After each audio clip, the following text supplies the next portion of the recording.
राधे राधे दोस्तों, कैसे हैं आप सब। दोस्तों, हमारे YouTube चैनल पर आपका स्वागत है। हमारे इस चैनल को सब्सक्राइब कीजिएगा और हमारे वीडियो को लाइक, शेयर और कमेंट ज़रूर कीजिएगा। दोस्तों, अभी जैसा कि हम सभी लोग जानते हैं कि माघ मास के गुप्त नवरात्रि चल रहे हैं।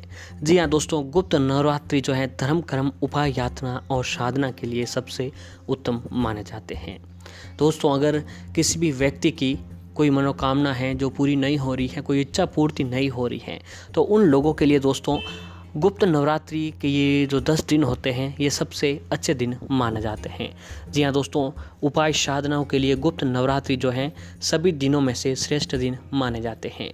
माघ माह की गुप्त नवरात्रि सर्वसिद्धिदायक होती है और गुप्त होने के कारण ये अनेक सिद्ध प्रयोगों और शक्तियों को प्राप्त करने के लिए भी होती है। माघ माह की गुप्त नवरात्रि दोस्तों इस बार 12 फरवरी से शुरू हो चुकी थी, जो कि आगे चलकर 21 फरवरी रविवार के दिन को समापन हो रहा है। इस दिन शुक्र की राशि में मंगल का प्रवेश भी हो रहा है, इसीलिए ये दिन जो है धनदायक प्रयोग करने के लिए श्रेष्ठ है।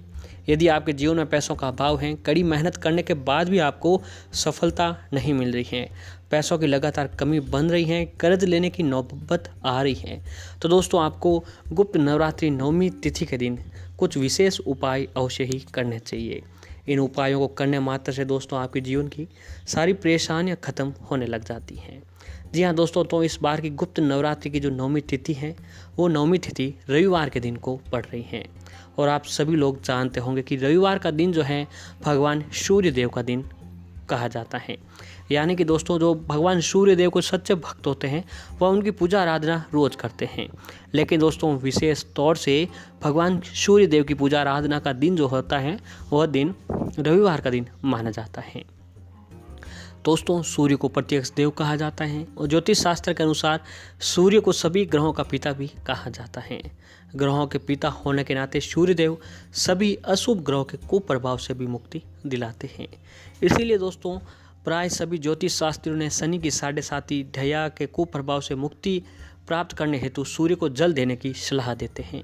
कहते हैं कि सूर्य को प्राय काल में जल देने से मनुष्य का दुर्भाग्य भी सौभाग्य में परिवर्तित हो जाता है। इसीलिए दोस्तों हम सभी को सूर्य को जल देने का सही तरीका और जो है कुछ विशेष उपाय जो हैं रविवार के दिन करने चाहिए। इससे हमारी सारी परेशानियां सूर्य देव की कृपा से ख़त्म होने लग जाती हैं।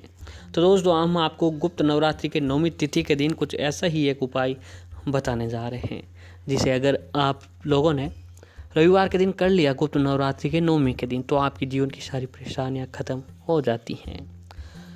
तो आइए दोस्तों जानते हैं उन उपायों के बारे में जो हमें नवमी तिथि के दिन करने चाहिए। जो व्यक्ति सूर्य उदय होने से पहले उठता है वो सदैव सुखी और निरोग रहता है। हिंदू धर्म शास्त्रों के अनुसार दिन का आरंभ सूर्य को अर्घ्य देकर उनकी वंदना से किया जाना चाहिए। जब श्री विष्णु भगवान धरती पर श्री राम के रूप में अवतरित हुए तो वो भी अपने दिन का आरंभ सूर्य नारायण की पूजा के दौरान करते थे। मान्यता है कि इनकी कृपा दृष्टि से रोग और शोक नष्ट हो जाते हैं और सूर्य देव को प्रत्यक्ष देवता भी कहा जाता है, क्योंकि दोस्तों इन्हें हमें मूर्त रूप में देख सकते हैं, अर्थात हर कोई इनका साक्षात दर्शन कर सकता है। सूर्य की शक्तियों का मुख्य जो स्रोत होता है उनकी पत्नी उषा और प्रत्युषा को माना जाता है। सूर्य को ज्योतिष में आत्मा का कारक माना जाता है। ऊर्जा और पॉजिटिव देने के लिए सूर्य की पूजा करनी चाहिए। जो व्यक्ति सूर्य देव को नमन करते हैं उनके अंदर एक गजब का आत्मविश्वास होता है, उनको ऊपर किसी भी तंत्र मंत्र का कोई प्रभाव नहीं पड़ता है। सूर्य देव को नमन करने वाले लोगों के अंदर मन का सुख विद्यमान होता है।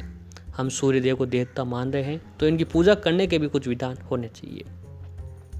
जी हाँ दोस्तों, तो आइए आपको पहले बताते हैं कि सूर्य देव को अर्घ्य देते समय इन बातों का आपको ध्यान में रखना चाहिए। तो दोस्तों ब्रह्मा मुहूर्त में आपको स्नान करें और साफ स्वच्छ वस्त्र पहने। जब सूर्य लालिमा युक्त उस समय हो रहे हो तो उस समय उनके दर्शन उनके अर्घ्य देना बहुत ही शुभ होता है।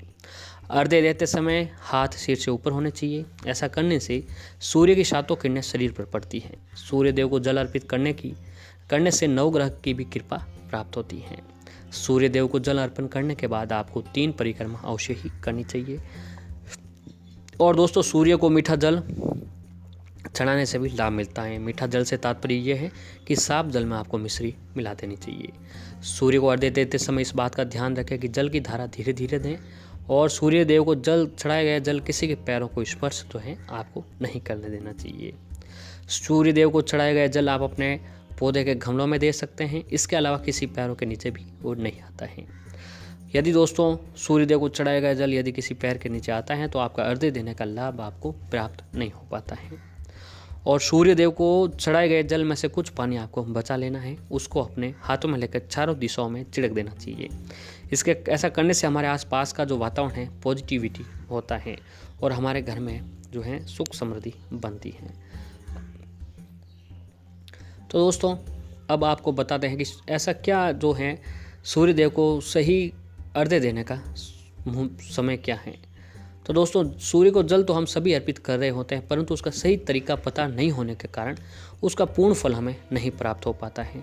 तो आज हम वो भी आपको बताने जा रहे हैं। और सूर्य को जल देने वाले लोटे में अगर आप एक विशेष चीज़ मिला देते हैं तो उसका भी आपको जो है लाभ अवश्य ही प्राप्त होता है। तो दोस्तों शास्त्रों में सूर्य को अर्घ्य देने का जो सही समय है वो ब्रह्म मुहूर्त में बताया गया है, जो कि दोस्तों सुबह 4 बजे से लेकर 7 बजे तक का होता है। यानी सुबह 4 बजे से लेकर सूर्य उदय होने के 1 घंटे बाद तक आप सूर्य को अर्घ्य दे सकते हैं। इस समय पूरा वातावरण शांत होता है, दिव्य ऊर्जाएं वातावरण में उपस्थित होती हैं, जो कि हमारे पूजा पाठ के लिए बहुत ही ज़रूरी होती हैं। इस समय पूजा करने से आपकी प्रार्थना सीधे सीधे भगवान तक पहुंचती हैं। अतः आपको ब्रह्म मुहूर्त में ही सूर्य को अर्घ्य देना है। साथ ही ये ध्यान रहे कि जब भी सूर्य को जल दे रहे हो तो आपको नंगे पैर जल देना चाहिए। सूर्य को जल देते समय चप्पल आदि शास्त्रों में निषेध माना गया है तथा सूर्य को जल देने के लिए हमेशा तांबे का लोटा ही सबसे उत्तम माना गया है। अब आपको बताते हैं कि सूर्य को जल देते समय जल में ऐसा क्या मिला देना चाहिए जिसका प्रभाव पड़ जाए। तो दोस्तों आपको हमेशा सूर्य को अर्घ्य देते समय तांबे का लोटा ही इस्तेमाल करना चाहिए। तांबे के लोटे में तो उस जल में दोस्तों अक्षत मिला लीजिएगा, रौली, फूल और थोड़ा सा गंगा जल अवश्य ही मिला देना चाहिए। और दोस्तों इस दिन जो है हो सके तो तांबे के लोटे में थोड़ा सा यमुना नदी का पानी, जी हाँ दोस्तों यमुना नदी का पानी भी आपको उस तांबे के लोटे में अवश्य ही मिला देना चाहिए, क्योंकि यमुना सूर्यदेव की पुत्री हैं और यमराज की बहन है। इसीलिए सूर्यदेव के जल में यमुना नदी का जल मिलाने से अकाल मृत्यु से छुटकारा मिलता है।